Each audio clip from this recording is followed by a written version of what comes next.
Dan kondisi terkini banjir di Karawang, Jawa Barat kita tanyakan langsung ke jurnalis NTV Gus Muhammad. Selamat siang Gus, bagaimana ketinggian banjir saat ini di sana?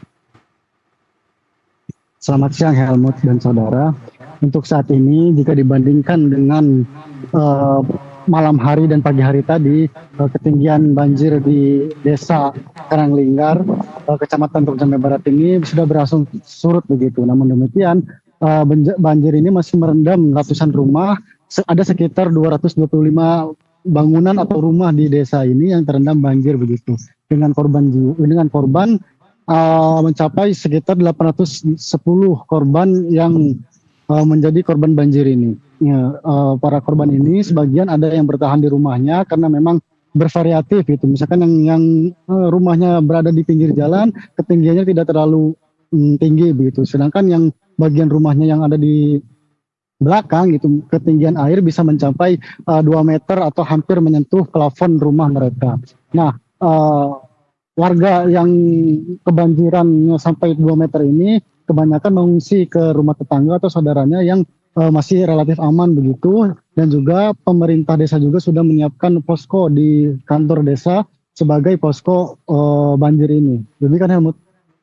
Iya, kemudian tadi Anda mengatakan bahwa saat ini banjir sudah surut dan juga beberapa warga ini mengungsi ke rumah kerabat terdekat. Apakah dari pihak pemerintah setempat ini mengadakan lokasi untuk pengungsian? Ya, sudah saya sebutkan tadi, pemerintah, terutama pemerintah Desa Karanglinggar sendiri sebenarnya sudah menyiapkan posko di kantor Desa Karanglinggar. Namun kebanyakan warga masih belum menempati spot tersebut. Warga memilih untuk mengungsi ke tempat yang lebih aman di rumah-rumah tetangganya atau saudaranya begitu, karena memang lebih nyaman begitu. Warga merasa lebih nyaman di rumah saudaranya. Banjir di Karawang sendiri ini sebenarnya ada di 5 desa sebenarnya. Namun di Desa Karanglinggar ini adalah desa yang paling parah terkena banjir. Karena selain memang dari curah hujan yang tinggi, Desa Karanglinggar sendiri ini diapit oleh 2 sungai besar yang ada di Jawa Barat, yaitu Sungai Citarum dan Sungai Cibeet. Nah, pada malam Selasa pada beberapa malam yang lalu itu ada banjir bandang yang di daerah Pangkalan Roji yang menyebabkan air bah itu masuk ke desa ini begitu. Selain memang curah hujan yang tinggi, 2 sungai yang mengapit desa ini juga menjadi penyebab banjir di sini, Helmut. Ya, Gus, tadi masyarakat sekitar ini mengatakan bahwa banjir ini merupakan agenda tahunan gitu ya, kerap terjadi. Kemudian aktivitas warga di tengah musim penghujan ini di sana seperti apa? Baik Helmut, jika menilik sejarah gitu, banjir di Karanglinggar ini sendiri sudah berlangsung atau kerap terjadi setiap tahunnya itu hampir 19 tahun yang lalu, di mana memang kondisi kontur atau wilayah atau desa Karanglinggar sendiri itu berada seperti cekungan begitu di antara 2 sungai itu.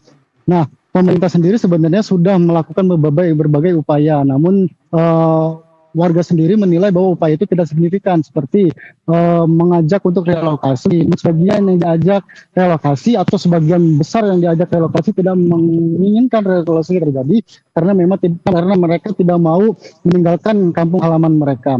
Warga sendiri meminta untuk dibangunkan bendungan, yaitu di daerah Darawolong, yang hingga saat ini pun bendungan itu urung dibangun begitu.